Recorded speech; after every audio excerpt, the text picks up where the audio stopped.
Saviez-vous que les ondes électromagnétiques peuvent influencer notre santé, notre niveau de stress, notre fatigue ou même notre équilibre émotionnel?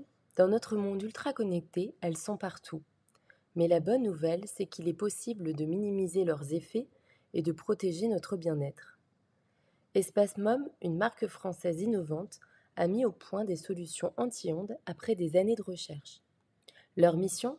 Nous aider à prendre soin de nous et de notre environnement simplement et efficacement. Avec Espace Mom, vous avez accès à des outils conçus pour vous. Des pendentifs anti-ondes, discrets et élégants pour une protection au quotidien. Des matelas et coussins énergétiques, parfaits pour se régénérer et booster son métabolisme. Des correcteurs pour harmoniser votre habitat, créant un espace de vie sain et apaisant. Espace Mom vous offre un cadeau de 10% de remise pour débuter votre transition vers un mode de vie plus équilibré. Pour bénéficier de cette offre, appliquez le code promo EVEIL. EVEIL. Rendez-vous sur le site Espace Mom, espacemom.com, ESPACEMOM.com, pour découvrir ces produits certifiés et pensés pour votre bien-être. Bienvenue à la communauté des consciences qui s'éveillent. Écoutez une interview exclusive avec un intervenant passionné par le mieux-être, alliant un équilibre entre l'âme, le corps et l'esprit. Des personnes en quête de sens porteront leur voix au micro du podcast pour vous apporter une meilleure connaissance de vous-même, des autres et de l'environnement. Il y aura aussi bien des thérapeutes que des médecins, des auteurs, mais pas que, puisqu'il y aura aussi des artistes, des réalisateurs, des journalistes et des porteurs de projets sens. Mon objectif est qu'après chaque interview, votre énergie se sente décuplée, que vous soyez reboosté pour croire en vos rêves et pour continuer votre cheminement personnel. Pour soutenir ce projet Sens, vous pouvez vous abonner au podcast pour suivre tous les épisodes, vous abonner à la newsletter sur le lien Linktrambio via le compte Instagram ou Facebook, nous suivre sur les réseaux mais aussi faire un don ou commander un Zafou ou Bolster de la marque Consciousness, fabrication française et produits de grande qualité assurés. Très belle écoute, à bientôt. Bonjour aux consciences qui s'éveillent. Aujourd'hui, je suis vraiment très heureuse d'accueillir Frédéric. Bonjour Frédéric. Bonjour Evelyne. Comment tu vas ce matin? Eh bien, je suis, reposé, attentif, prêt à échanger avec toi et à partager avec plaisir. Eh ben, en tout cas, on est heureux aussi de t'accueillir. Plein de sujets passionnants sur toutes tes multipotentialités et puis tout ce que tu fais aujourd'hui. Donc, je vais te présenter bien sûr pour les auditeurs et les auditrices qui ne te connaissent pas encore. Frédéric, tu es énergéticien holistique maintenant depuis 2018. Tu accompagnes les personnes qui te consultent, que ce soit sur les plans émotionnels, les plans plutôt psycho-émotionnels, physiques et spirituels. Tu es multicasquette puisque tu es aussi un entrepreneur multipotentiel, comme je le disais tout à l'heure. Tu as touché au graphisme, à la communication, au marketing, au développement personnel. Tu es rentré aussi dans la marmite du fameux développement personnel. Tu es aussi donc coach spécialisé dans l'émergence des talents. Et en parallèle, tu explores aussi les convergences entre sciences physiques et philosophie spirituelle. Tu partages tes découvertes aussi par le biais de conférences, mais on ne va pas forcément rentrer dans le sujet ce matin puisqu'aujourd'hui, on va aussi se concentrer justement sur ta casquette de thérapeute en Theta Healing. Alors, j'avais une question pour commencer à rentrer dans le vif du sujet, Frédéric. En quoi ça consiste justement cette méthode Theta Healing dont tu as été formé? Est-ce que tu peux nous en dire plus? Oui, alors, le detailing, c'est donc une technique, de développement personnel. Alors on peut la présenter de différentes façons, c'est aussi une technique de guérison énergétique, qui fonctionne, avec, les caractéristiques, de l'énergie dans l'infiniment petit, donc ça rappelle, des éléments de la mécanique quantique et puis c'est aussi une approche, spirituelle parce qu'on guérit avec l'énergie de création. Sans dogme, religieux, mais il y a vraiment pour la fondatrice, ce lien et cette commande qu'on fait de guérison, de déprogrammation de croyances, Mmh. négatives à ce qu'elle appelle le créateur de tout ce qui est, voilà, ou d'autres pourraient nommer ça, Dieu. Moi, j'appelle ça l'énergie. ou autre. Donc, c'est une méthode qui agit au niveau du subconscient, comme l'hypnose ericksonienne ou autre, hein, sur les sentiments, sur les croyances. Alors, on est aujourd'hui un demi-million de praticiens dans de très nombreux pays. Donc, ça permet de se libérer de traumatismes, de stress, de peur, de phobie, de blocage, des croyances limitantes et plein d'autres sujets. Donc, effectivement, on peut agir sur le plan physique, sur des troubles au niveau santé, psychosomatique ou autre, sur des cas assez lourds. Mmh. Et puis, on agit aussi sur le plan psycho-émotionnel. Moi, ce que j'aime bien, c'est faire une bonne anamnèse, une bonne phase de questionnement, de questionnologie au début pour Mmh. identifier la croyance source. Parce qu'en Theta Healing, plus on identifie la croyance source avec précision, plus on va être efficace D'accord. dans l'intention et dans la commande. Et pour l'anecdote, le Theta Healing, donc ça vient du mot Theta, donc on parlera justement des ondes Theta Mmh. tout à l'heure. Mais Theta, en fait, ce qu'on connaît moins, on sait qu'il y a les ondes alpha, bêta, theta, etc. Et ce qu'on sait moins, c'est que Theta, c'est un mot d'origine égyptienne et aussi grec, et qui signifierait le mot âme. D'accord. Donc, je trouve ça intéressant. Et donc, pour finir de te répondre à cette première question, le Theta Healing, ça va aussi faire référence au yoga Kundalini, puisqu'on va faire une visualisation du corps de la personne et passer, on va faire un body scan et on va regarder tous les chakras principaux. Donc on va apporter ça. On parle aussi du principe de libre arbitre, du choix de guérir ou de ne pas Mmh. guérir. On parle aussi du pouvoir de l'observation. Ça, c'est un des sujets connexes à la physique quantique sur l'importance de l'observateur dans le comportement de l'énergie qui peut basculer d'un état vibratoire à un état particulier. Bah, il se passe ça aussi pendant le soin. Et puis bah, le fonctionnement effectivement des ondes cérébrales. Et donc, Mmh. mettre la personne dans un état de conscience modifié pour accéder au subconscient et résoudre ce qu'on ne peut pas résoudre, par exemple, en coaching. Mmh. Merci beaucoup pour toutes tes explications bien précises. Mais justement, j'avais une question, qui est le fondateur ou la fondatrice, de cette méthode? Alors la fondatrice, donc c'est une femme, qui s'appelle, Diana Stibal, ou Stibal, je sais pas comment on prononce, Mmh. donc c'est Stibal, Stibal, C'est compréhensible. S-T-I-B-L.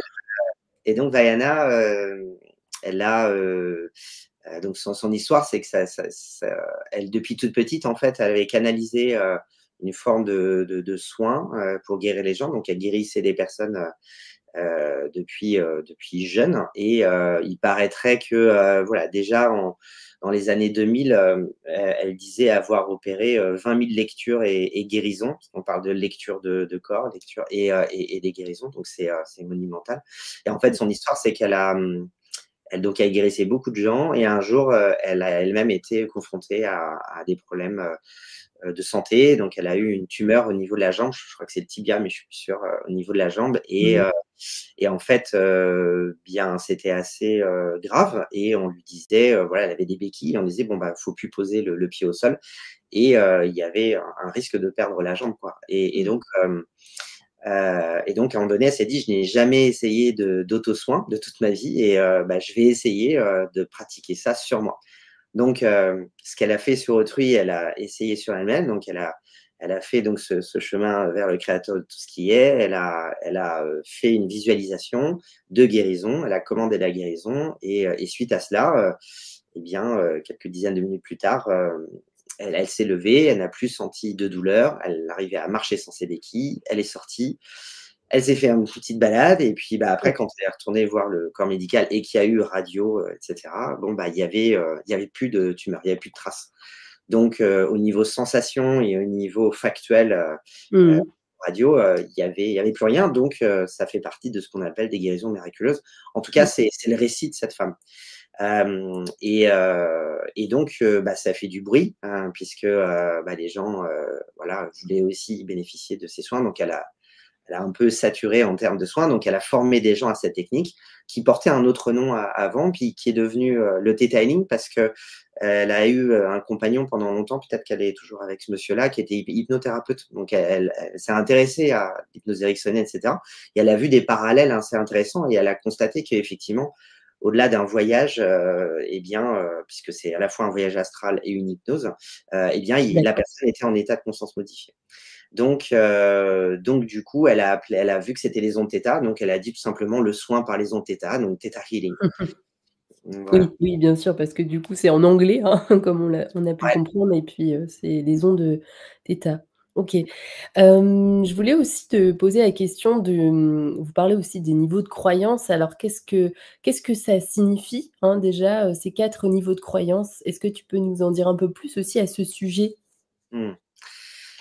Alors, effectivement, ce que j'ai trouvé, original et consistant, dans le Theta Healing, parce que moi, ce que j'ai compris, c'est que Vaiana, en fait, elle a intuité et canalisé, comme on dit, parfois, hein, chez les médiums ou autres,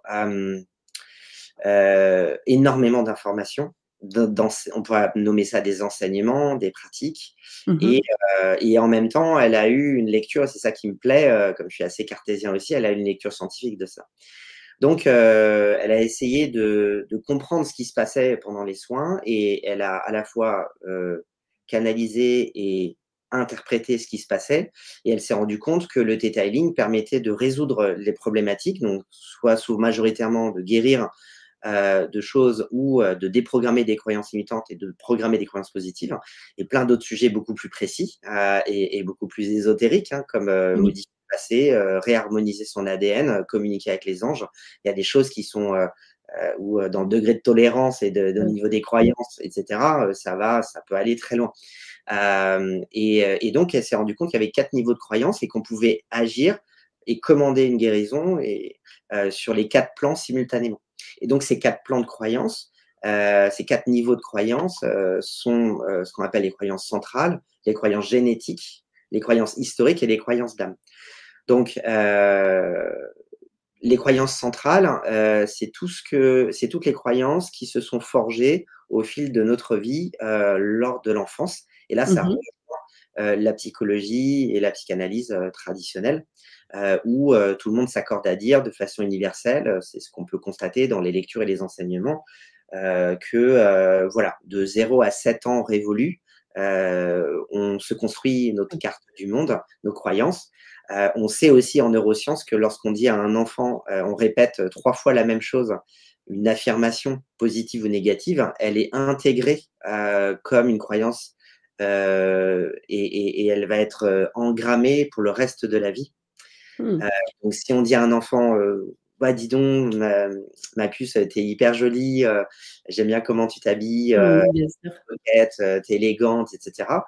Eh bien, ça va créer, un petit bout de femme, plus tard, et puis une jeune femme, une femme qui va avoir confiance en elle, qui va se trouver belle et qui va avoir du charisme, et un bien-être par rapport à ça. À l'inverse, si on dit à un petit garçon: «Bah, Nicolas, arrête de manger du chocolat, tu vois bien que tu es encore, tu vas finir, bouboule, tu vas finir, gros comme ton père», et puis on recommence, on dit: «Bah, dis donc, tu vas encore te gaver, si tu finis comme ça, tu vas finir obèse». Bon, donc ça, c'est les croyances centrales. Donc bien évidemment que c'est issu des parents, donc dans un D'accord. modèle parental, classique, hein, donc il y a le père, la mère, mais il y a aussi les adultes référents autres, hein, les grands-parents, les oncles, il peut y avoir aussi le grand frère, la grande sœur, voilà, et puis il y a l'école et ce qui se passe à l'école, bien évidemment. Donc ça, c'est les croyances centrales. C'est la première couche, on va dire, la première couche de l'oignon, pour prendre la métaphore classique, qu'on utilise en développement personnel, les couches d'oignon, qu'on enlève les unes après les autres. Plus en profondeur, on a les croyances génétiques. Donc là, c'est les programmes hérités des ancêtres de la personne qui sont inscrits dans l'ADN. Donc là, c'est le sujet de la psychogénéalogie. D'accord. On sait que dans l'ADN, l'ADN, contient des informations qui ne sont pas, que là pour programmer, des atouts physiques, couleur de yeux, de cheveux, de peau, et cetera. Mais il y a aussi des informations, qui façonnent nos croyances. Mmh. Et ces informations, elles peuvent venir de plusieurs générations en arrière, de nombreuses générations en arrière. Donc, pour te donner un exemple, par exemple, sur le sujet de l'argent, de l'abondance financière. Mmh mh. Imaginons, un homme entrepreneur qui a un plafond de verre, un syndrome de l'imposteur, et qui se bloque, qui s'auto-sabote et pour ne pas gagner beaucoup d'argent. Alors que dans ses croyances centrales, il a grandi dans l'aisance, avec des parents qui n'ont pas de problème avec ça. Mais en fait, s'il l'ignore, peut-être que son arrière-arrière-grand-oncle a fait affaire avec son meilleur ami et a fini sur la paille, à la rue, mort de faim, parce qu'il a Mmh. été trahi, sur le sujet de l'argent. Et ça, en fait, c'est dans les gènes. Et ça, on peut pas le savoir. Donc, on n'a pas besoin en detailing de connaître forcément toutes les informations pour aller les guérir. C'est ça que je trouve intéressant dans la mécanique. Donc, on peut ignorer, mais c'est dans la. Et puis, il y a d'autres scénarios où effectivement, on peut enquêter, on peut interroger les parents, les grands-parents, etc., pour aller identifier et comprendre des choses. Donc, ça, c'est les croyances génétiques. Ensuite, plus en profondeur encore, on a les croyances historiques. Donc là, il y a un prérequis qui est le sujet de l'âme et pour les croyances historiques et les croyances d'âme, le prérequis, c'est de croire en la réincarnation et de croire qu'il y a une distinction entre la mort physique et l'âme. Et de croire que, voilà, comme en Mmh. hindouisme, en bouddhisme, par exemple, bah, que lorsque nous mourrons, notre enveloppe meurt, etc., mais que l'âme continue à vivre et va se réincarner tout de suite ou plus tard dans un autre corps Mmh avec un. mh. Bon. Donc, si on croit en cela, on peut aller justement parler de ces croyances historiques, puisque ce sont les expériences de vie passée. Donc, l'idée, c'est le sujet du karma en hindouisme. Donc, c'est-à-dire que, voilà, tu connais le sujet, je pense. Donc, voilà, ce qu'on n'a pas résolu dans une vie antérieure, même joueur joue encore, c'est reparti, on va essayer de faire mieux dans cette nouvelle expérience de vie, d'incarnation. Mais aussi, j'aime bien l'idée d'une amie qui me dit, si on croit au multivers et à une infinité des possibles, eh bien, chaque être humain et chaque âme a tout vécu. Et ça veut dire aussi, il s'est connecté à la lumière et à l'ombre. Et donc, accepter la potentialité que nous avons eu des vies antérieures où nous avons été des saints, mais aussi où nous avons été monstrueux. Donc, Ouais. il y a quelque chose à résoudre. Et il y a peut-être aussi des invitations à connaître l'ombre dans une vie quand on a enchaîné des vies où on a été plutôt vertueux. Et ça, je trouve que d'un point de vue philosophique, taoïste, c'est intéressant à aller, voilà, à aller regarder comme paradigme. Et puis, il y a l'histoire des mémoires de conscience collective. Donc, dans les croyances historiques, l'autre point, c'est les mémoires de conscience collective, c'est le sujet des égrégores. Donc, tu vois ce que c'est qu'un égrégore? Alors, est-ce que tu pourrais expliquer Ouais, justement, voilà, ce que c'est pour aussi, les personnes qui connaissent pas forcément? oui. Pour moi, un égrégore, c'est une entité énergétique, hein, qui naît à partir du moment où, un groupe d'humains, se réunit pour, avec un même objectif, une même intention, voire une même croyance, voire un même intérêt et à partir d'une certaine taille, l'égrégore, devient autonome et n'a plus besoin d'être nourri par les pensées, ce qu'on appelle les formes pensées des humains Mmh et mh. du coup, cet égrégore, il vit en autonomie et il peut parasiter certaines personnes ou il peut au contraire influencer positivement certaines personnes. Donc un D'accord. égrégore, tout n'importe quoi. À partir du moment où il y a un réseau social, non pas au sens plateforme, social media, mais au sens Mmh mh. sociologique.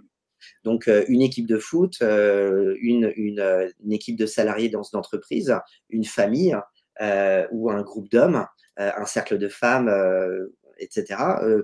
Tout cela crée des égrégores en plus ou moins en conscience. Et donc, ça peut influencer. Donc, l'exemple que je cite souvent, c'est par exemple, ce que j'ai pu observer parfois, c'est des personnes qui ont grandi dans le monde de l'agriculture. Et par exemple, dans l'égrégore du métier d'agriculteur, il y a notamment la croyance que il faut travailler dur pour mériter. Mmh. Et que c'est D'accord. normal de travailler durement, longtemps et de pas gagner énormément. Bon. Je dis pas que tout le monde pense ça, je dis que c'est quelque Mmh mh. chose qui existe et qui peut parasiter justement des personnes qui ont pas forcément envie d'adhérer à ça, mais qui sont malgré eux influencés par ça et qu'il faut nettoyer en fait. Voilà. Mais en fait, ce serait comme une croyance collective, finalement. Complètement. Mmh. C'est ça. C'est pas du tout c'est différent. Alors qu'est-ce qui différencie justement?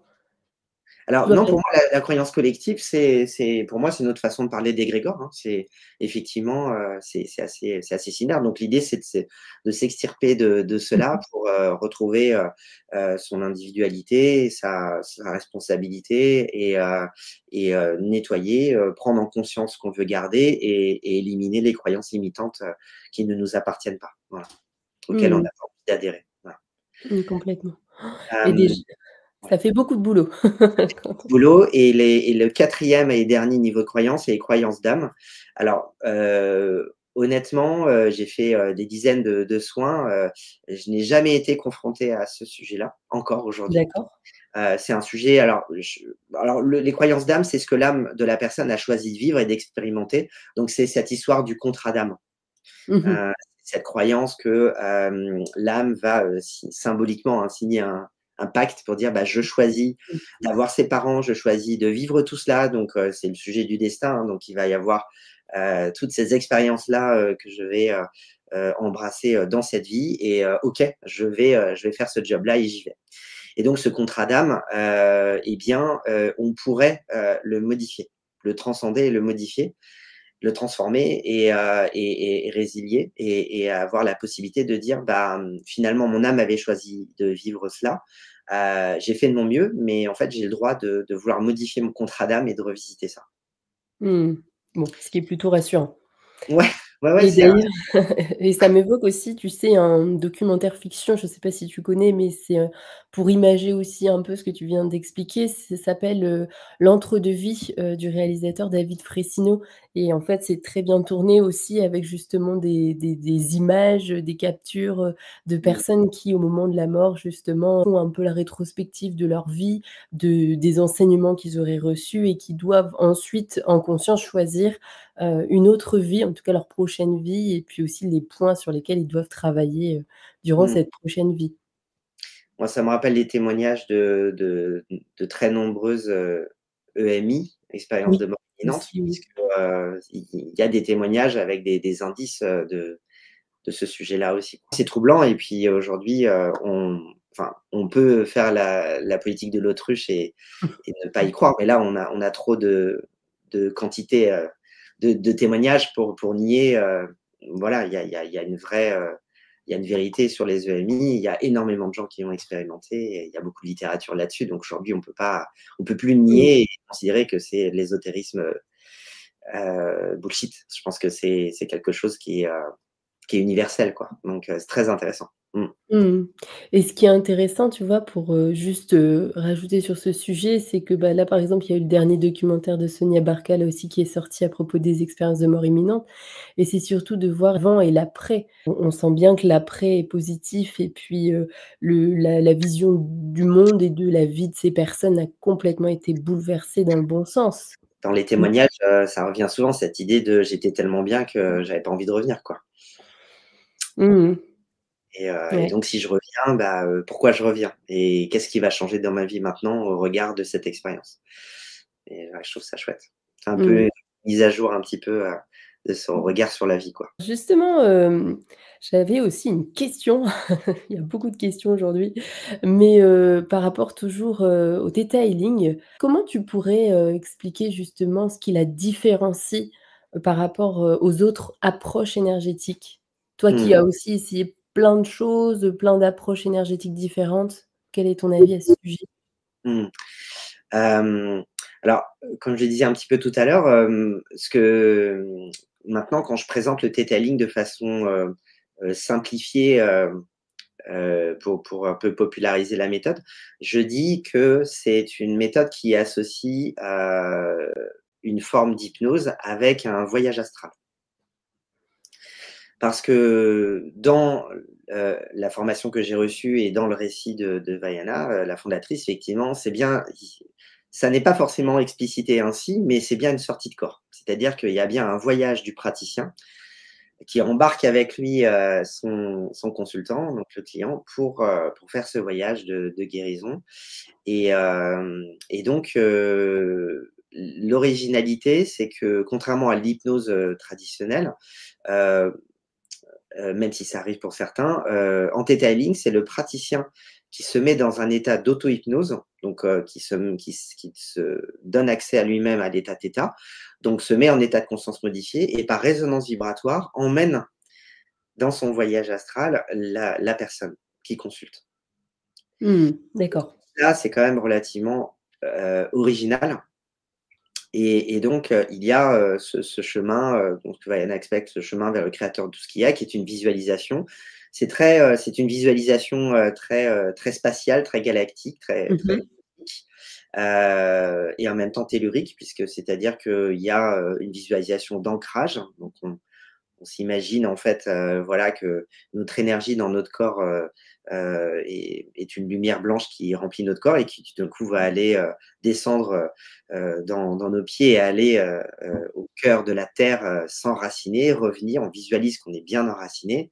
Et après, cette boule d'énergie qui peut représenter notre âme va voyager, donc va quitter le corps et donc on a un zoom arrière, on décolle quoi. Donc on part, on quitte la Terre, on traverse le système solaire et on a plein de strates que Vaiana a visualisées. Donc il y a des zones très précises, donc c'est codifié. Il y a des noms sur des espaces voilà. Donc il y a des brouillards, une zone de brouillard rose qui est la zone de la compassion. Il y a une zone arc-en-ciel où on traverse texture gélatineuse, on voit des symboles géométriques, des chiffres, etc., jusqu'à plusieurs strates, jusqu'à arriver dans un endroit de couleur blanche iridescente où on va fusionner avec le créateur de tout ce qui est. Donc, on a notre bout d'énergie, notre âme qui va fusionner, et c'est là où on aurait le pouvoir de commander n'importe quoi, n'importe quelle guérison. D'accord. Et avec cette originalité, d'où le lien avec la physique quantique, d'avoir une forme d'ubiquité, puisqu'en fait, et c'est assez troublant de le vivre, c'est que tu es scindé en deux et simultanément, tu es observateur et acteur à l'intérieur du corps. Donc, c'est-à-dire que tu vas voir des choses qui peuvent avoir du sens et qui peuvent paraître absurdes, ne pas avoir de corrélation, de sens particulier, de logique. Et à l'intérieur, et tu es à l'intérieur et tu agis, et tu vois d'autres choses aussi. Donc, c'est comme si tu regardais deux films différents en même temps. Voilà, et qu'il faut se souvenir idéalement de cela pour après, quand on revient, exprimer cette expérience et voir ce que la personne a vécu. C'est assez bluffant puisque souvent, il y a une expérience partagée. C'est comme dans des voyages chamaniques. C'est assez troublant parce que la personne dit: «Bah, moi, j'ai vu ça, j'ai vu ci», avec un degré de précision, important, et puis l'autre dit: «Mais c'est incroyable, en fait, j'ai exactement vu la même chose». Donc je pourrais te raconter des extraits, des exemples de cela où c'est là où je me dis: «OK, j'y crois». C'est-à-dire que moi, je suis quelqu'un de très pragmatique et je doute beaucoup, donc j'ai besoin d'expérimenter. C'est l'expérience qui fait la vérité pour moi. C'est pas de la théorie à lire une vidéo ou un livre. Je veux l'expérimenter et dans l'expérience, quand tu dis: «OK, donc ça marche, quoi». Ça marche, c'est bluffant. On a vécu la même chose. Donc il y a cette expérience-là, et pour moi, c'est vraiment une sortie de corps. C'est pour ça d'ailleurs que personnellement, je fais pas énormément de soins par jour et par semaine. C'est-à-dire que je fais un soin par jour maximum et j'en fais D'accord. par semaine maximum. Mmh. Imagine une sortie de corps. Voilà, moi, il m'est arrivé des expériences dans les débuts de ma pratique. J'ai eu 2 expériences où je n'avais pas assez bien traité l'ancrage et donc préparé en fait ce voyage. Et j'ai eu des expériences vraiment troublantes, angoissantes et en même temps qui m'ont transformé. Hein, des expériences énergétiques, voilà, qui ont été qui ont été incroyables et qui m'ont amené à aller regarder ça en supervision et puis dire: «Bah, qu'est-ce qui s'est passé? Qu'est-ce que j'ai mal fait? Comment il faut que j'améliore les choses?» Et effectivement, il fallait approfondir ce processus d'ancrage parce qu'une sortie de corps, voilà, à répétition, voilà, sortir de son corps et rentrer dans son corps. Moi, j'ai la conviction que c'est ce qui m'arrive quand je fais un soin theta healing. Et en fait, après, je me sens effectivement fatigué, je me sens un peu groggy, dans un état un peu houleux. Ce qui n'est pas le cas de tous les praticiens. Hein. C'est assez singulier, subjectif. Tous les theta healers le vivent pas comme ça, mais Oui, moi, je le vis comme ça. Et d'ailleurs, mes séances durent longtemps. Une séance de theta healing avec moi, ça dure 2 heures et demie, ça déborde parfois. oui. Le Mmh. soin en lui-même peut durer une bonne heure, mais il y a toute une anamnèse au début. Donc voilà, c'est un soin qui dure longtemps. Mmh mh. Donc Mmh. c'est Très aussi intéressant.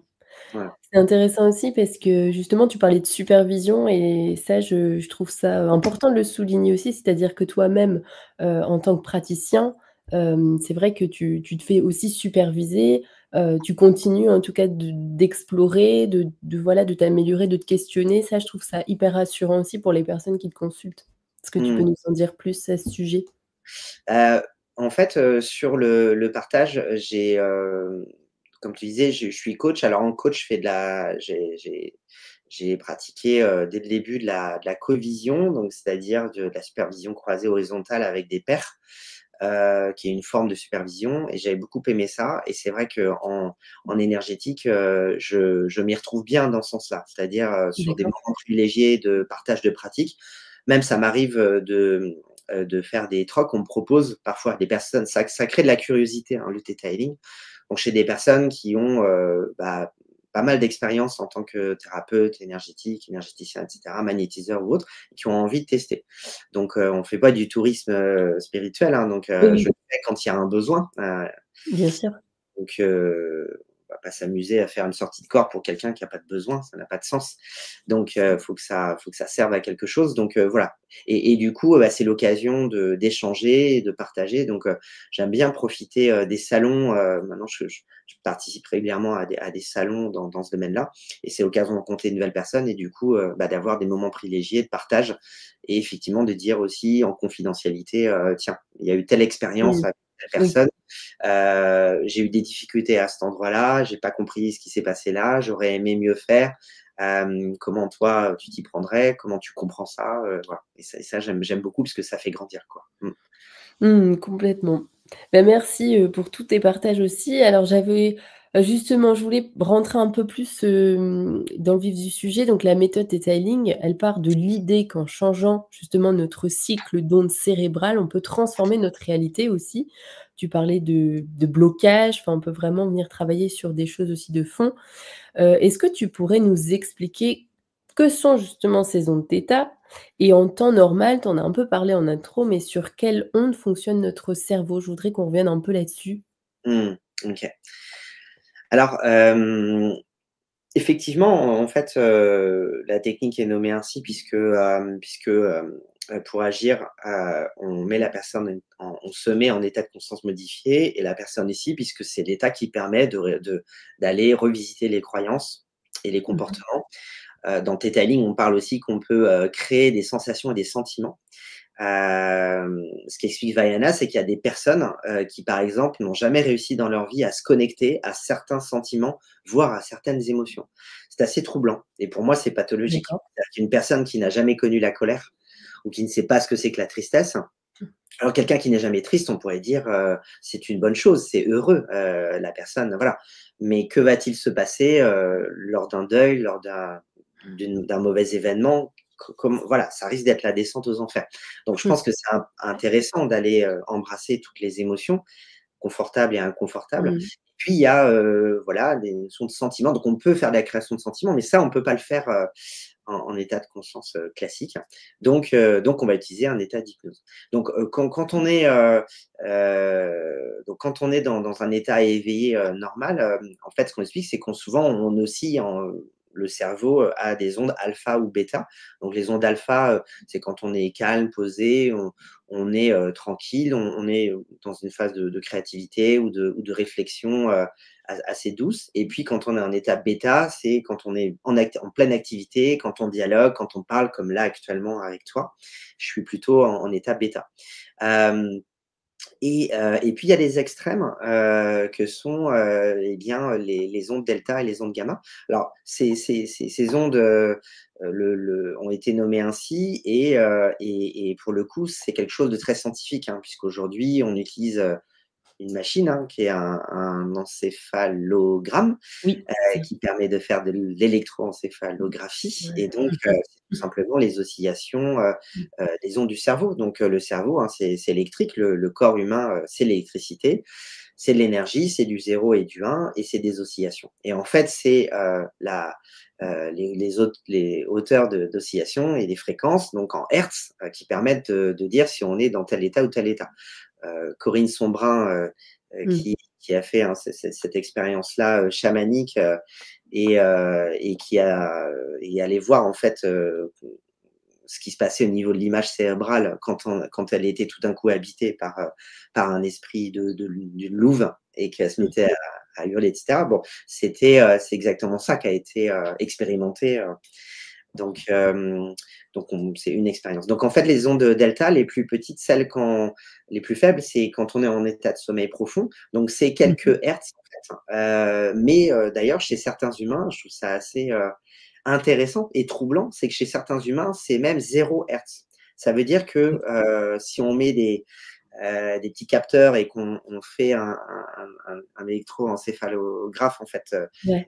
chez certaines personnes en sommeil profond, eh bien pour certaines personnes c'est le silence radio quoi. Donc c'est-à-dire que ces personnes en état de sommeil profond ont une imagerie cérébrale qui est identique à quelqu'un qui est considéré comme en mort clinique, en mort cérébrale.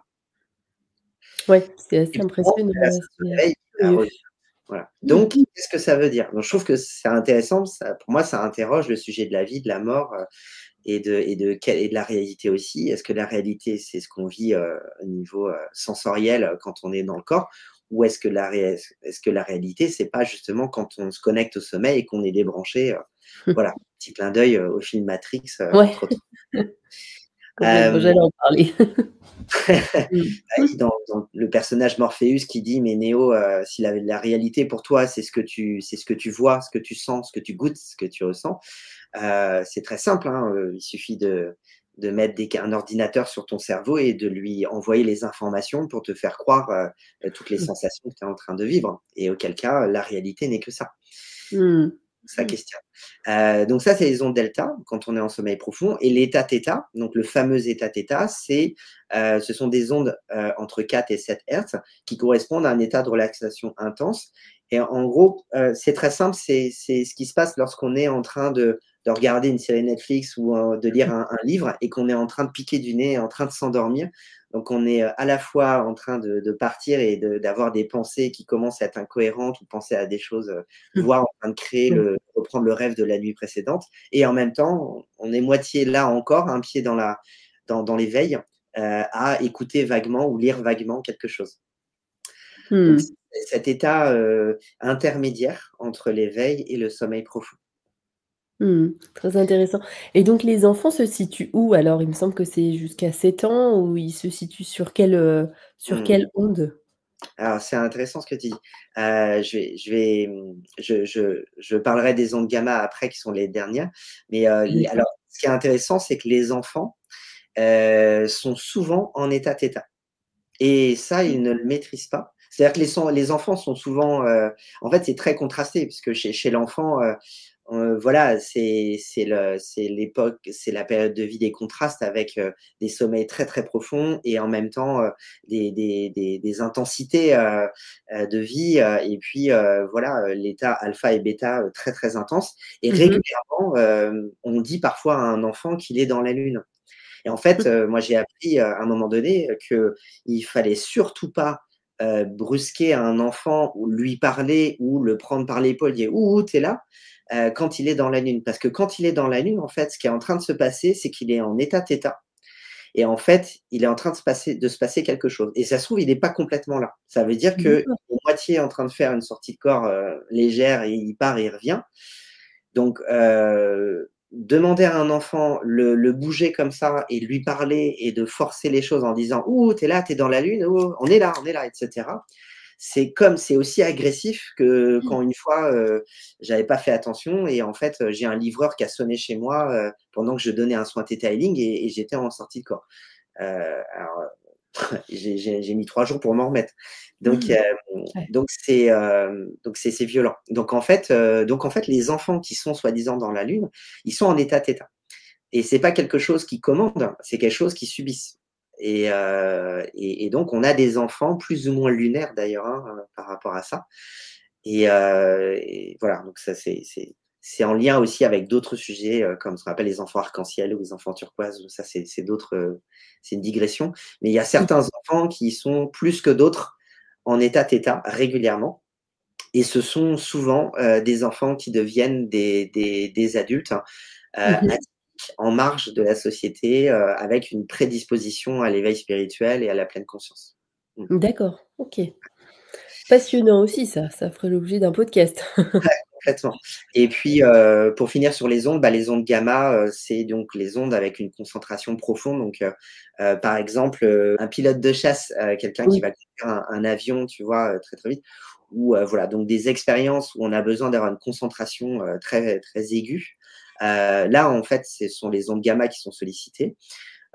Donc quand on est, dans une grande stimulation, une grande réflexion, les ondes gamma, Mmh mh. sont intenses, donc c'est plusieurs dizaines, voire plusieurs, centaines de hertz.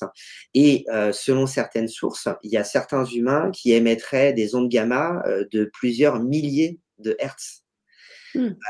Et c'est souvent cette sensation, et moi je le vis systématiquement quand je fais un voyage astral. Quand je reviens, j'ai une sensation d'étau avec, le haut du crâne qui est brûlant, en fait. Donc on a vraiment physiquement, le cerveau qui chauffe, quoi. Heu, Mmh. donc on a le cerveau qui chauffe et malgré l'épaisseur de la boîte crânienne, on met la main dessus, on peut pas faire cuire un œuf sur le crâne, mais pas loin, quoi. Oui, oui. Ouais, ouais, ouais. Vraiment quelque chose qui se passe, Mmh. chez certains individus, avec les ondes gamma. Alors je voulais aussi, reparler en fait, des personnes qui viennent aussi te voir. Moi, j'avais une question aussi sur, tu sais, la récurrence des blocages en tout cas ou pourquoi, pour quels mots en général, alors on va généraliser un peu, mais les personnes te consultent? Mmh.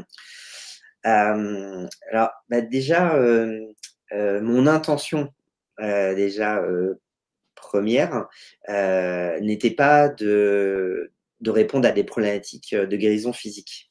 D'accord. Troubles, physiologiques, physiques, ça m'intéressait pas du tout et j'avais pas du tout, envie d'aller là-dedans. Ça me faisait un peu peur d'ailleurs, Mmh mh. et j'étais vigilant parce que, tu sais, en médecine alternative, il faut être, on marche sur des œufs, hein, parce que voilà, on peut être taxé de pratiques illicites de médecine, et cetera, et cetera. Donc, moi, je suis très vigilant pour dire qu'effectivement, cette technique comme d'autres, n'affranchissent pas les personnes de continuer leur suivi médical, Bien sûr. allopathique et de suivre leur Mmh. traitement s'ils en ont un, et cetera. Voilà, chacun sa responsabilité. La personne qui vient faire un soin, il y a pas d'injonction à arrêter quoi que ce soit en périphérie. Mais donc d'agir en complémentarité. Donc du coup, c'était pas trop mon sujet et puis surtout, intellectuellement, je prends plus de plaisir à accompagner, sur des sujets émotionnels et psycho-émotionnels. D'accord. Mmh mh. Pourtant, on est venu me chercher et en fait aujourd'hui, une séance la moitié des soins que je fais sont des demandes de guérison physique. Mmh. Donc des cas que j'ai eus, sur cet aspect-là, j'ai des personnes qui sont venues avec des problématiques, lourdes. Alors on en parlera peut-être, après sur des anecdotes de guérison, et cetera. Donc je pourrais, rentrer dans Mmh des mh. détails. Donc voilà, donc ça en fait, il y a un paradoxe, hein, que j'ai observé, c'est que, plus la situation de la personne est grave, lourde, plus on a de résultats. Donc c'est un paradoxe. C'est-à-dire qu'en gros, Mmh. quelqu'un qui va venir me voir pour dire, je sais pas moi, j'ai du mal à me positionner, dans mon couple, je manque de charisme et j'ai du mal à poser mes limites. C'est quand même pas la même chose que quelqu'un qui vient vous voir en disant, «Le corps médical dit que je suis condamné, il me reste 3 mois à vivre et Bien sûr. j'ai des tumeurs, cancéreuses, Mmh. un peu partout». Bon, et Ouais. paradoxalement, je vais avoir plus de résultats dans le second cas que dans le premier. Mmh. Bon, Mmh. Ouais, j'ai ouais. pas de j'ai pas forcément d'explication, j'ai des hypothèses par rapport à ça. Les enjeux étant plus forts, la puissance de la croyance de guérison, et la somatisation est d'autant plus puissante, en fait. Je veux dire par là que, pour moi, je suis très clair avec l'effet placebo et sur la puissance de la somatisation et pour moi, lorsque la personne, elle affirme, un certain nombre de choses, moi, j'ai rédigé, en fait, ce que j'appelle un mantra de guérison que je demande aux gens de lire avant de faire le soin et je leur demande d'adhérer à ça. Sinon, je Mmh. leur dis D'accord. déjà: «Le verre est dans la pomme, ça ne marchera pas». Mon mantra de guérison, mes clients, je les appelle des agorécipios. C'est un mot que j'ai inventé, pour leur dire qu'ils vont à la fois agorécipio, c'est du latin, c'est à la fois ago, c'est agir Et récipio, c'est ce qui donne le mot réceptacle, recevoir, c'est le fait de recevoir. Donc, OK, ils vont recevoir quelque chose, mais ils vont aussi agir. Et donc, ils agissent par la croyance qu'ils vont guérir, la croyance que la technique peut guérir, la croyance qu'ils veulent guérir, la croyance que s'ils sont dans cette situation-là, c'est qu'ils ont un message de l'univers à comprendre. Et, Mmh. donc, il y a un effet placebo qui est évident. Il y a un phénomène de somatisation qui est évident. C'est que la somatisation, c'est pas que la création de maladie quand quelque chose va mal au niveau psycho-émotionnel, c'est aussi j'ai décidé de guérir, maintenant c'est fini, je vais battre cette maladie, j'ai compris pourquoi elle est arrivée, je pense que maintenant j'ai résolu ça et donc j'en veux plus. Donc maintenant je veux réharmoniser mes cellules, je vais réharmoniser mon corps, je veux renouer avec la pleine santé et c'est ce qui va se passer. Et pour ça, je vais me faire accompagner. Voilà. Et là, c'est une démarche vertueuse et qui favorise la guérison plutôt que quelqu'un qui va avoir une problématique un peu plus légère Mmh. et qui va avoir ce qu'on appelle des bénéfices secondaires qui sont pas forcément explicités.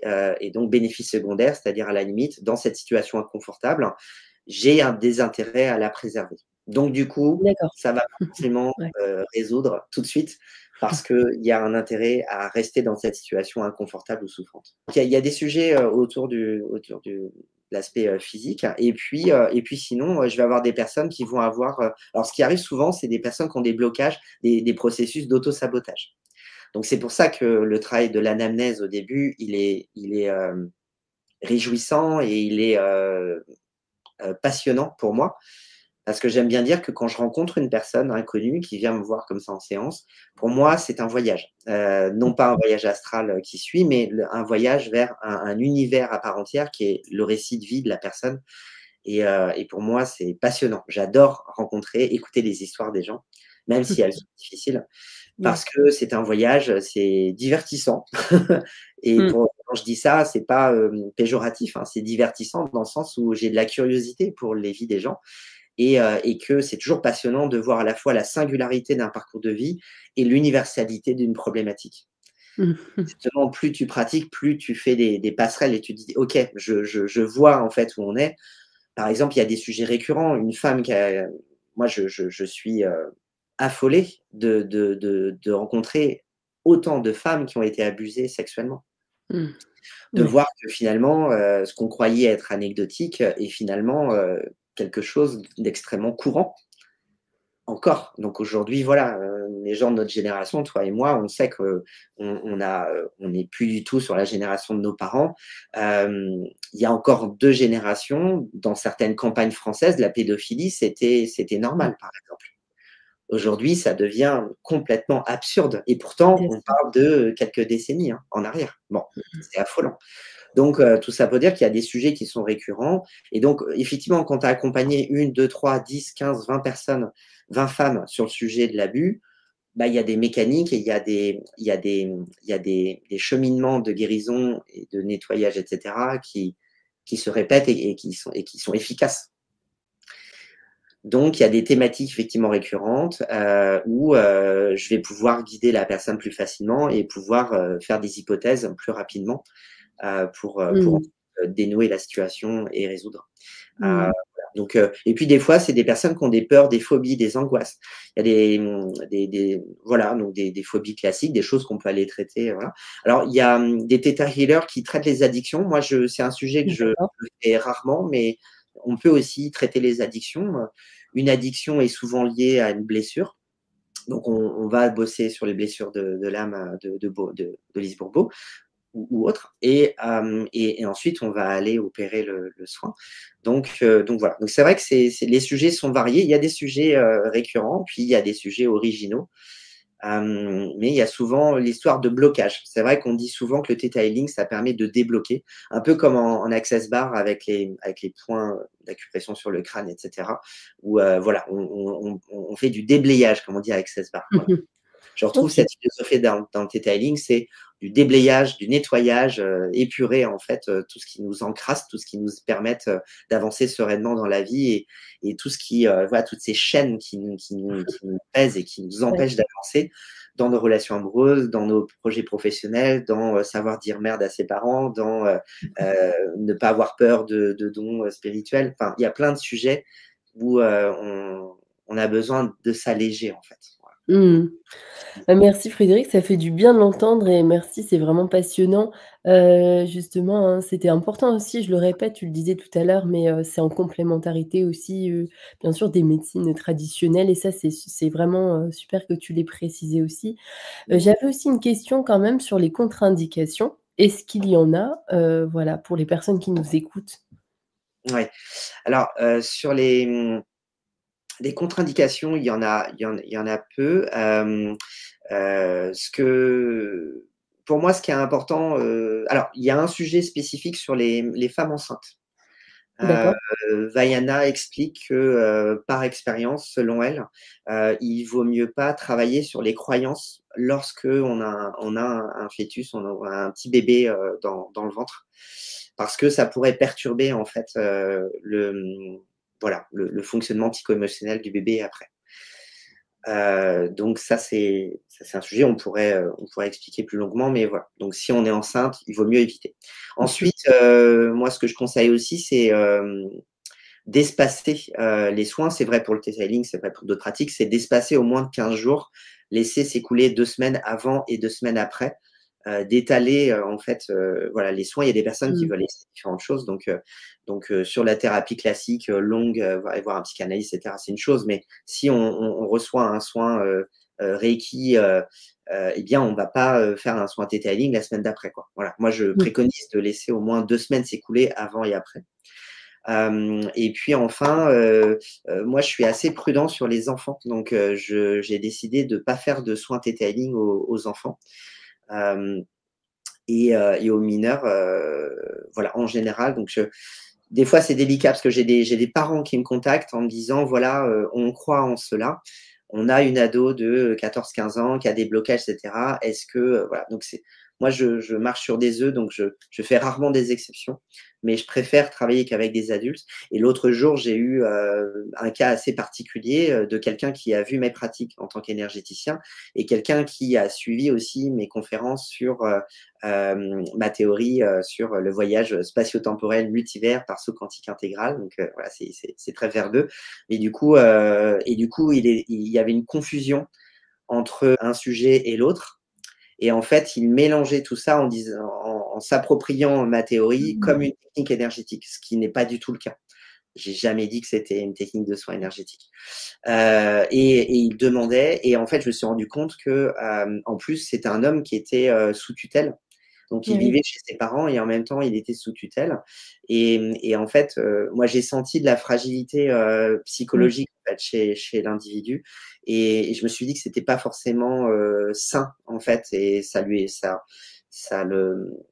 ce serait pas, sain d'aller dans son sens, et voilà. Et puis quand je le questionnais, voilà, il y avait pas mal de questions où il répondait à côté, donc il y avait des problèmes de cohérence, en fait, dans donc j'ai eu Mmh. l'impression que, il y avait un manque de discernement, et il y avait, effectivement, peut-être en plus, peut-être des pathologiques un peu de psychiatrique, quoi. Donc Mmh. Bien il y sûr. avait des indices, de schizophrénie comment? Quand on s'invente des histoires. La paranoïa, Ah oui, voilà. Il y avait oui. des il y avait des choses qui faisaient penser à des troubles, de paranoïa, donc bon. Ouais. Donc du coup, voilà, donc, et c'était pas étonnant que ce monsieur-là soit sous tutelle, du coup, c'était cohérent, donc voilà. Donc je lui ai dit que j'allais pas Mmh. l'accompagner, que j'étais pas la bonne personne et que je comprenais, mais voilà. Donc ça, c'est des cas un peu atypiques, mais sinon, il y a pas de contre-indication, voilà, je dis juste que suite aux soins, il faut être, chill. C'est surtout après, faut pas, Mmh. prendre la voiture pendant des heures derrière, parce qu'après un voyage, voilà, faut être cool et rester au chaud à la maison. Mmh, d'accord. Bon, c'est bon à savoir, en tout cas, merci aussi de nous informer à ce sujet. Aussi, tout à l'heure, on parlait, tu sais, des anecdotes, en tout cas, on allait, y revenir, sur, des guérisons improbables, auxquelles tu as assisté durant, bah, justement tes pratiques, est-ce que tu peux nous en partager quelques-unes? Mmh. Alors, oui, alors ce que je peux partager, c'est effectivement cela, et puis j'aimerais aussi te partager, des expériences de visualisation commune, en fait, qui sont extrêmement bluffantes. Alors, bon, j'ai eu le cas d'une femme, par exemple, qui venait me voir pour des problèmes de troubles hormonaux liés à la thyroïde. Donc, cette glande, je crois, qui est au niveau de la gorge, si je ne dis pas de bêtises. Et donc, et en fait, elle prenait un traitement de médicaments depuis une trentaine d'années. Et donc, elle voulait tenter un soin Theta Healing pour résoudre et soigner sa thyroïde. Avec d'autres termes, d'autres enseignements que j'ai reçus avec Grigory Grabovoy, qui est un scientifique et métaphysicien russe, on dit réharmoniser voilà, les cellules et, selon leur identité originelle. Et donc on a fait un soin Theta. Et en fait, elle m'appelle 2 semaines plus tard et elle me dit Fred, il faut que je te raconte quelque chose et c'est incroyable. En fait, je n'ai plus mes problèmes de thyroïde, c'est fini. Voilà. Et elle me dit je ne sais pas pourquoi ni comment, mais en fait, 2 jours après le soin, j'ai oublié de prendre mes médicaments. Soi-disant, j'ai oublié de prendre mes médicaments. Et en fait, il ne s'est rien passé. Je n'ai pas eu de troubles, etc., d'effets nocifs, etc. Et donc voilà. Donc on a exploré. C'est qu'est-ce qui a pu, pour voir s'il y avait une corrélation directe entre le soin Theta Healing et la résolution de ce trouble physique. Je dis, est-ce que tu as fait d'autres soins énergétiques? Non. Est-ce que tu as changé quelque chose dans ton alimentation? Donc en fait, on avait fait une exploration holistique. Est-ce que tu as rompu un lien relationnel avec le couple, la famille, les amis, etc. Est-ce que tu as changé de métier? Est-ce que tu as quitté ton entreprise? Est-ce que tu as vécu un accident? Est-ce que tu as fait une expérience spirituelle? Bon, on essayait de voir, évidemment, Oui. c'est voilà, un quotidien classique depuis 15 jours. Non, je cherche pas, c'est vraiment le soin. Voilà. Donc, guérison instantanée. Ce qui a un peu changé sa vie parce qu'effectivement, ne plus prendre ses médicaments et ne plus du tout avoir de troubles hormonaux, c'était quand même vachement confortable. Surtout, c'était une femme qui approchait, voilà, qui avait la bonne quarantaine. Donc, après, en plus, tu vois bien le sujet de la ménopause. Donc, en plus, si tu fais te taper les troubles hormonaux plus la ménopause, alors du coup, ça intensifie les bouffées de chaleur, tout ça. Donc, du C'est coup, sûr, oui. voilà. Donc, du coup, elle était plus embêtée avec ça. Donc, c'était chouette. J'ai vu une dame qui est venue, qui m'a carrément, sans que je lui demande, elle a fait, c'est sur mon site énergéticien. Elle a fait une vidéo où elle témoigne, en fait, elle parle et elle témoigne de ce qui s'est passé. Alors là, c'était extraordinaire. Une personne qui est venue, qui m'a beaucoup touchée, une femme qui est venue parce qu'en fait, elle a eu des problèmes de peau et en fait, elle a eu des brûlures très intenses au niveau du visage. Et en fait, elle est allée voir un dermatologue et il y a eu un traitement. Et en fait, il y avait des effets secondaires sur le traitement. Et les effets secondaires, le dermatologue lui avait dit, bon, il est peu probable que vous ayez un des effets secondaires et dans le pire des cas, vous en aurez un, etc. Et donc, elle a eu tous les effets secondaires et d'une intensité incroyable. Donc, il y avait une incompatibilité, etc. Ce qui fait qu'elle a eu des brûlures au visage et ça a même créé des cancers, des cellules cancéreuses sur le visage. Et donc, elle avait des taches couleur un peu lit de vin, bordeaux, un peu partout. Elle avait perdu ses cils.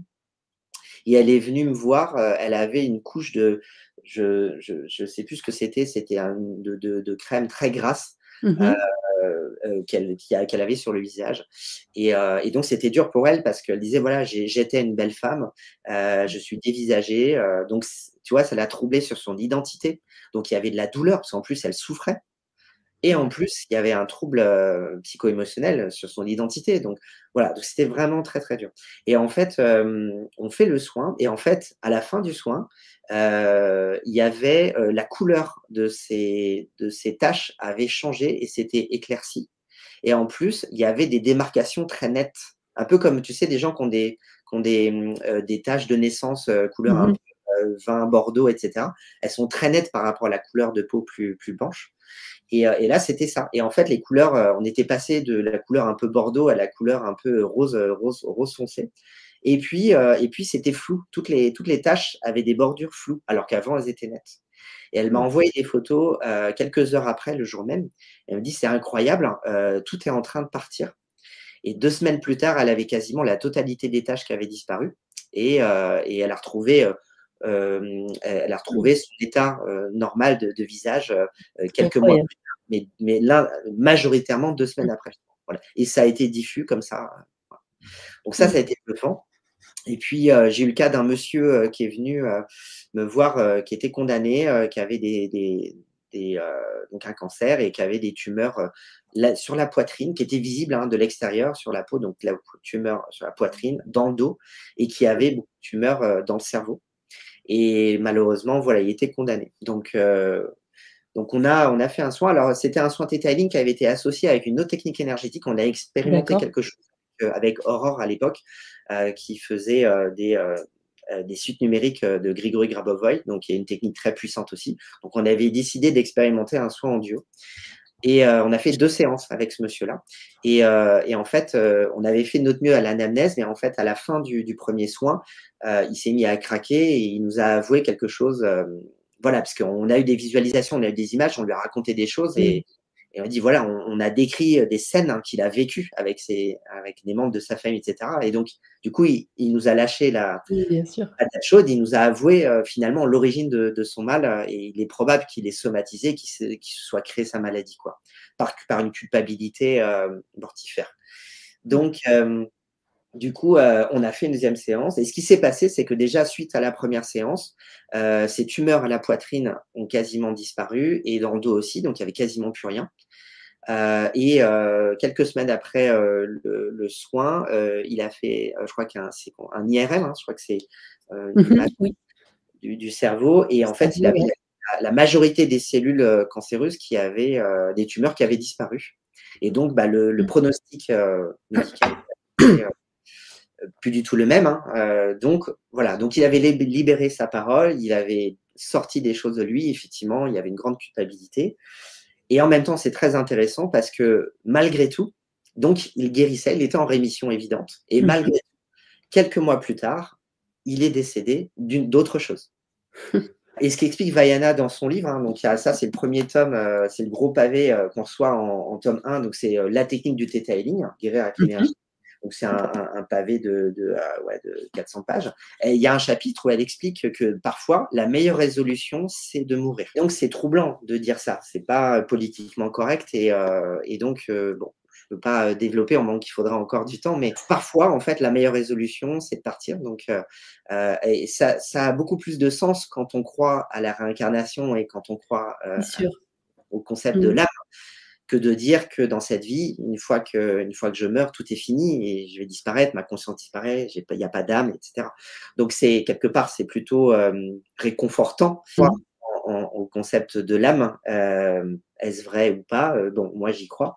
Et de se dire, ok, cette vie-là, ça doit s'achever ici. La culpabilité finalement est tellement forte que je ne m'autorise plus à vivre et donc je pars. Oui, c'est ce que tu disais aussi sur le fait que ça reste un sujet très sensible et qu'on peut aussi comprendre que, on n'est pas tous aptes à entendre ce genre aussi de choses, tu sais, par rapport, à la mort. Comme tu disais, c'est politiquement pas très correct et en même temps, j'entends aussi que le fait de croire en cette réincarnation et cetera, bah, cette croyance nous rassure, bien sûr, puisque Oui, c'est quand même plus glorieux, en tout cas, d'espérer, qu'il y ait autre chose, après, cette vie physique, du moins. Ouais. complètement. Pour certaines personnes, ça facilite Mmh. leur développement personnel, leur guérison. Ah, c'est Et possible, plus ouais, joyeux. Euh, complètement. du coup, une anecdote, puisque le temps coule, au moins juste une anecdote d'un soin récent en Theta Healing sur justement, en fait, quand on fait un soin Theta Healing, je dis à la personne, soyez attentif, fermez les yeux, soyez attentif à ce que vous pourriez voir, entendre et D'accord. ressentir. Et moi de même.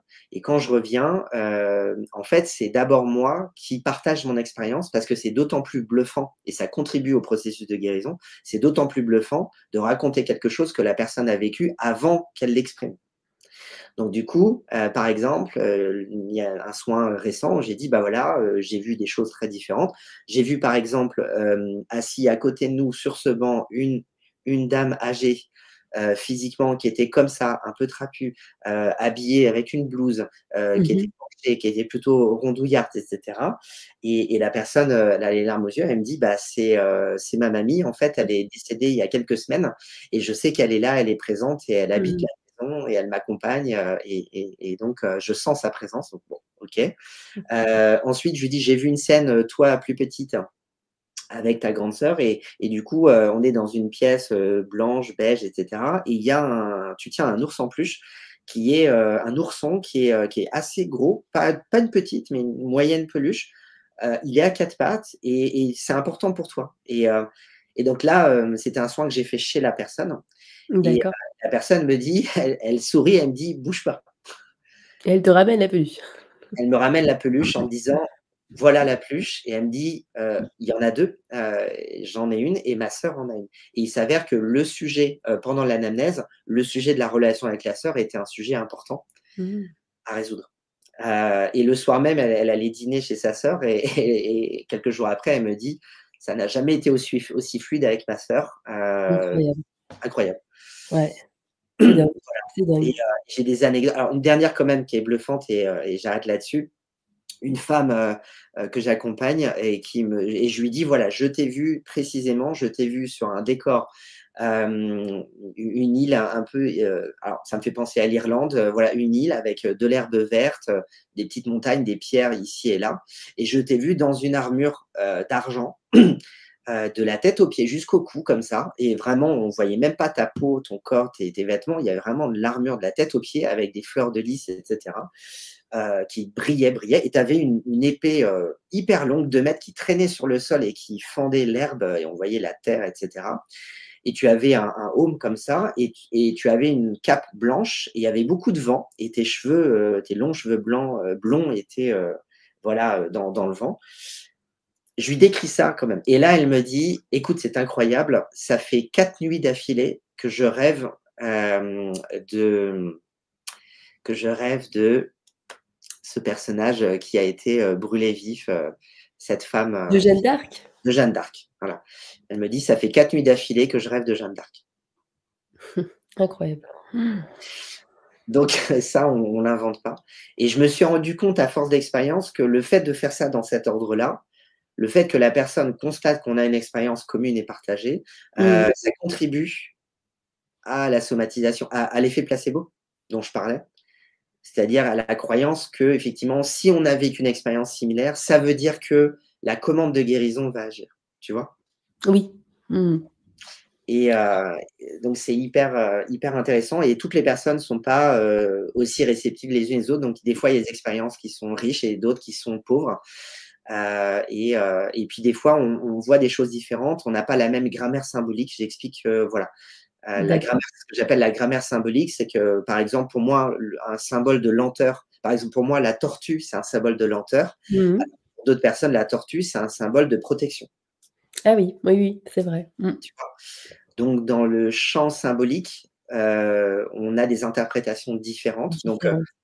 quand on va faire l'expérience d'une thématique, d'un sujet, on va voir des choses différentes et interpréter des choses différentes. Voilà. Mais ça se trouve, Mmh. il se passe la même chose, mais avec une interprétation et une expérience Différente. différente. Voilà. Oui, c'est comme une grille de lecture, différente, propre à chacun, en fait, c'est vraiment Complètement. ça. Je m'intéresse beaucoup au symbolisme, puisque Oui. ça m'outille, énormément pour comprendre, le voilà et interpréter les visualisations des gens. Mmh. En tout cas, oui, c'est ce que je voulais dire, c'est qu'on pourrait encore en parler des heures. C'est vrai que je vois aussi le temps qui file, mais c'est vraiment passionnant. Je pense qu'on pourrait, en parler encore 2 heures. Mais je voulais revenir juste pour terminer cette enrichissante interview avec toi, justement, sur le thème des intuitions. Alors, en fait, par rapport au theta healing aussi, on parle beaucoup des intuitions. Ça nous permettrait justement de développer, ces capacités qu'on a tous en nous. Donc pour approfondir un peu ce sujet, ma question c'était comment, selon toi, nos intuitions peuvent être de véritables boussoles dans nos choix de vie? Mmh. Hem, alors déjà pour moi, alors l'intuition, j'en parle, des fois en séance de coaching, parce que j'ai des personnes qui parfois viennent me voir pour développer leur intuition. Et puis, dans les ouvrages que j'ai écrits sur la multipotentialité, l'intuition, pour moi, fait partie des clés de succès. Et donc j'ai fait des recherches sur l'intuition. Et donc ce que j'ai compris, c'est que l'intuition, c'est une information, spontanée qui n'est pas le fruit du raisonnement. C'est comme ça que je trouve, je l'explique le mieux. Voilà, information spontanée qui n'est pas le fruit du raisonnement. Donc c'est aussi des fois l'histoire du flash, puisque il y a une instantanéité, il y a une spontanéité et il y a pas de corrélation avec un raisonnement mental, intellectuel et cetera. Mmh, Donc ça d'accord. vient d'ailleurs. Voilà, ça vient d'ailleurs et donc ce qui est intéressant, c'est, de corréler ça à, la théorie de Jung, d'inconscient collectif, ou encore de tout ce mouvement de pensée scientifique et métaphysique de la non-localisation de la conscience. Mmh. C'est-à-dire de considérer que la conscience n'est pas localisée, donc elle n'est pas dans le corps. Comme dit Nassim Haramein, croire que l'âme et la conscience sont dans le corps, et que le cerveau se suffit à lui-même, c'est aussi stupide que de croire que quand on regarde la télévision, les gens qui sont les acteurs, quand on regarde un film, les acteurs, voilà, en fait, ils sont dans la boîte en plastique, quoi. Mmh. C'est-à-dire qu'on va les regarder, on va les sortir de la boîte en plastique. Non, en fait, il y a un récepteur, il y a un émetteur, il y a un récepteur, et puis il y a l'information qui circule. Bon. Donc, comme disait Tesla, tout est vibratoire, tout est ondulatoire. Donc il y a ce sujet pour moi du champ des possibles. Hein. Donc, on sait en astrophysique et en physique quantique que la quasi-totalité de l'univers, c'est du vide. On a en fait cet éther qui est cet élément qui est tout sauf du vide, hein, où il y a tout le champ des possibles. C'est à ça qu'on se connecte dans la vacuité en bouddhisme. Et donc, selon les astrophysiciens, selon les discours, il y aurait entre 80 et 99% de vide dans l'univers. Et ce champ, on parle de champ morphique parfois, ou l'akasha, eh bien, ce champ informationnel eh bien, contient toute information sans limite de temps et d'espace. Et donc, pour moi, les intuitions, elles peuvent arriver effectivement dans notre vie de plein de façons différentes et sur plein de sujets. Et on peut avoir des informations qui, de mon point de vue, viennent d'espace-temps variés, en fait. Voilà. Mmh. Des intuitions qui peuvent provenir du futur et des intuitions qui peuvent être des souvenirs du passé et peut-être pas d'une autre, mais du passé de quelqu'un d'autre, etc. Mmh. Alors, pour moi, pour développer son intuition, j'ai trouvé que ce qui était le plus facile, en fait, c'était de pratiquer la méditation mindfulness, donc pleine conscience, la sophrologie aussi, D'accord. le yoga. Donc en fait, tout ce qui est expérience à la fois respiratoire, kinesthésique, et voilà. Donc il y a un sujet paradoxal entre le rapport au corps et la connexion aux intuitions. Donc c'est comme s'il fallait mettre en paix le corps pour que l'antenne soit plus performante, pour capter ses Mmh. intuitions, en fait. Voilà. Donc c'est apaiser, en fait, le corps, donc à la fois se reconnecter à lui et à la fois s'en libérer. Donc il y a quelque chose comme ça d'antinomique, qui est expérientiel et qui favorise clairement le développement de son intuition. Et donc, et en quoi donc les intuitions peuvent être des boussoles. Donc, je t'expliquais en off tout à l'heure que voilà, pour moi, c'est en lien avec mes réflexions métaphysiques. Et pour moi, c'est en lien effectivement au sujet de la rétrocausalité dont parle notamment, on disait, Philippe Guillemant et d'autres. Hein. Comme Romuald Le Terrier aussi, qui a Mmh. écrit un très beau livre là-dessus sur se souvenir du futur. Moi, j'aime beaucoup Romuald. Et je trouve aussi très intéressant Philippe Guillemant, sachant que bon, ni l'un ni l'autre a la paternité de la rétrocausalité, hein, c'est un sujet qui existe depuis longtemps, mais j'adore la façon dont il l'aborde. Et la rétrocausalité, c'est ce paradigme qui dit que pourquoi pas considérer que la conséquence crée la cause et que le futur crée le passé. Donc, c'est un paradigme, donc voilà, on y adhère ou pas, mais si on fait comme dit Étienne Klein sur le récit de la vie d'Albert Einstein, c'est cette idée, quand on est chercheur, de faire une expérience de pensée. La théorie de la relativité, etc., et même les pères de la physique quantique, les grandes équations de physique quantique ont vu le jour grâce à des expériences de pensée. C'est juste, comme dit Étienne Klein, juste se dire, et si on imaginait que je vis ceci ou cela. Bon. Mmh.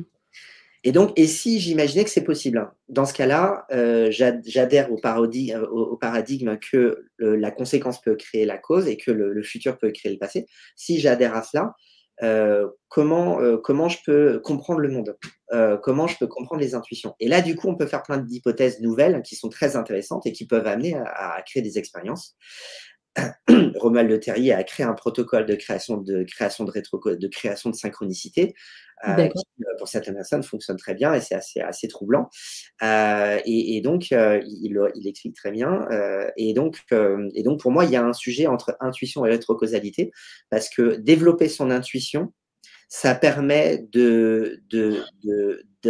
d'avoir plus facilement conscience des synchronicités qui nous arrivent. Donc, comme dit Philippe Guillemant, des coïncidences chargées de sens. Et moi, ma croyance, ma théorie, c'est que je pense que quand on prend une décision, quand on fait un choix de vie ou un choix de projet, un choix de relation, un refus, une acceptation, quand on fait un choix de vie important, à partir d'au moins 3 synchronicités convergentes, c'est-à-dire 3 synchronicités qui racontent la même chose, je pense qu'en fait, on fait un saut quantique intégral, instantané, à une vitesse qui ne permet pas d'en prendre conscience. Quand je dis saut quantique intégral, ça veut dire qu'on change d'embranchement Mmh. spatio-temporel, voire d'univers, instantanément et intégralement. Intégralement, c'est le corps, la conscience et l'âme. D'accord. Ça, c'est ma théorie dont je te parlais et qu'il faut 3 heures pour raconter. Voilà. Et donc il soulève des sujets de recherche que sont les théories des multivers, la mécanique quantique, la rétrocausalité et l'espace-temps. Donc c'est un sujet complexe. Mais en tout cas, pour moi, l'intuition permet de développer son intuition, ça permet de mieux capter les synchronicités et potentiellement de mieux piloter son futur. Voilà. Mmh. Vaste sujet, mais en tout cas, merci beaucoup pour déjà ces explications, Frédéric et puis bien sûr, tu en parles aussi, enfin on pourra en parler longuement, mais c'est un sujet, voilà, qui te passionne, on le sent, au travers de l'interview. On a bien senti que tu étais vraiment un vrai passionné, un explorateur aussi de l'être humain dans toutes ses dimensions. Et Merci. donc, bien sûr, pour les personnes aussi qui souhaitent, en savoir plus, sur, tes activités, je mettrai bien sûr, ton site internet, en bio pour les personnes qui souhaitent te contacter. Je sais que tu fais aussi des soins qui se font à distance, c'était ma question. Oui. Est-ce que les soins peuvent se faire aussi à distance? Oui? Soit Theta Healing peut se faire à distance. Oui. Oui. Oui, oui. Donc, si voilà, je mettrai aussi ton adresse, mail, si tu le veux bien, pour, les personnes, qui souhaitent te suivre. Tu es aussi sur les réseaux sociaux, sur Facebook, et en tout cas un grand merci. Juste un petit dernier mot de la fin, Frédéric, c'est ce que je propose toujours aux invités, pour clôturer cette émission. Qu'est-ce que tu voudrais partager? Un mot, une phrase, aux auditeurs et aux auditrices?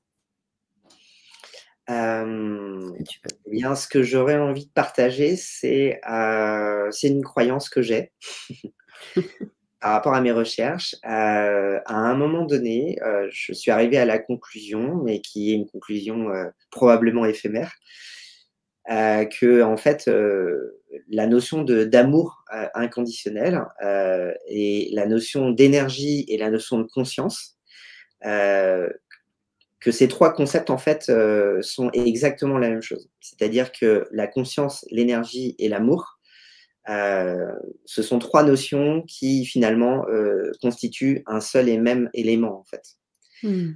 Et ça, c'est ce que j'ai envie de partager parce que, intellectuellement et de façon expérientielle, je trouve que, interroger ça, ça peut vraiment changer le regard sur des expériences, voilà, de vie, voilà, sur des phénomènes, sur des sensations, des expériences qu'on a pu vivre et sur la façon d'appréhender la vie, sur la philosophie, qu'on a de vie.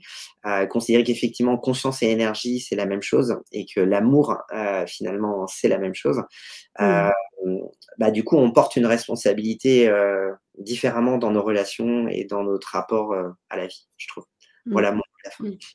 Bah, merci infiniment Frédéric et puis merci, à tous les auditeurs, qui auront écouté cet épisode. N'hésitez pas aussi à partager, que ce soit un ami, un collègue, un membre de la famille, si ça peut juste faire du bien. Voilà, c'est vraiment, tout l'objet aussi, de cette émission. En tout cas, je vous souhaite à tous de passer une très belle journée et puis Frédéric, à bientôt. À bientôt, merci Evelyne.